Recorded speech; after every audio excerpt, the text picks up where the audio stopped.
ಇನ್ನು ಉಪಮುಖ್ಯಮಂತ್ರಿಗಳು ಒಂದು ಮಾತು ಹೇಳಿದ್ದಾರೆ, ಅದು ಲಕ್ಷ್ಮೀ ಹೆಬ್ಬಾಳ್ಕರ್ ಏರಿಯಾ ಜೀವಂತ ಬಿಟ್ಟಿದ್ದೇ ಪುಣ್ಯ.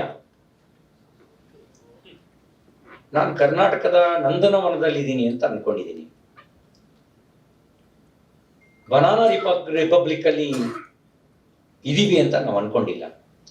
ಬಟ್ ಉಪಮುಖ್ಯಮಂತ್ರಿಗಳ ಮಾತು, ಬೆಳಗಾವಿ ಅಂದ್ರೆ ಅದೊಂದು ಬನಾನಾ ರಿಪಬ್ಲಿಕ್, ಕನಕ್ಪುರ ಅನ್ನೋ ಒಂದು banana republic, Karnataka banana republic. ನನಗೆ ಯಾರನ್ನ ಏನ್ ಬೇಕಾದ್ರೂ ಮಾಡಿಬಿಡ್ಬೋದಾ?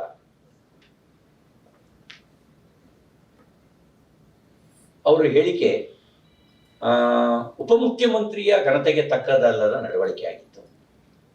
ಮತ್ತೆ ಬೆದರಿಸುವ ಒಂದು ಧ್ವನಿ ಮತ್ತು ತಂತ್ರ ಕಾಣ್ತಾ ಇತ್ತು. ಇನ್ನು ಗೃಹ ಸಚಿವರು, ನಾನು ಅವ್ರನ್ನ ಕೆಟ್ಟವರು ಅಂತ ಹೇಳಕ್ಕಾಗಲ್ಲ,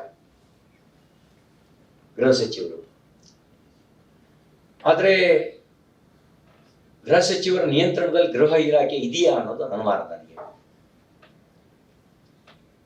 ಅವರು ನಮ್ಮೊಬ್ಬರು ಸ್ನೇಹಿತರು ಅವ್ರ ಹತ್ರ ಮಾತಾಡ್ದಾಗ ಹೇಳಿದ್ದಾರೆ, ನನಗೆ ಇನ್ಫಾರ್ಮೇಶನ್ ಇಲ್ಲ ಮಾರಯ್ಯ, ಯಾಕೆ ಹಿಂಗೆ ಸುತ್ತಾಡಿಸಿದ್ರು ನನಗೆ ಗೊತ್ತೇ ಇಲ್ಲ ಮಾರಯ್ಯ,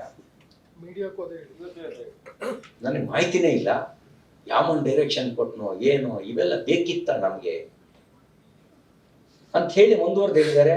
ಇದೆಲ್ಲ ರವಿಯ ಪಾಪ್ಯುಲಾರಿಟಿ ಜಾಸ್ತಿ ಮಾಡಕ್ಕೆ ನಾವೇ ಅವಕಾಶ ಮಾಡಿಕೊಟ್ಟಂಗಾಯ್ತು ಅಂತ ಹೇಳಿದ್ದಾರೆ. ಗೃಹ ಸಚಿವರೇ, ನೀವು ನಿಮ್ಮ ಹಿರಿತನ ಇಲಾಖೆ ಮಾರ್ಗದರ್ಶನ ಮಾಡಬೇಕು, ನೀವು ಅಸಹಾಯಕರಾಗಬಾರ್ದು.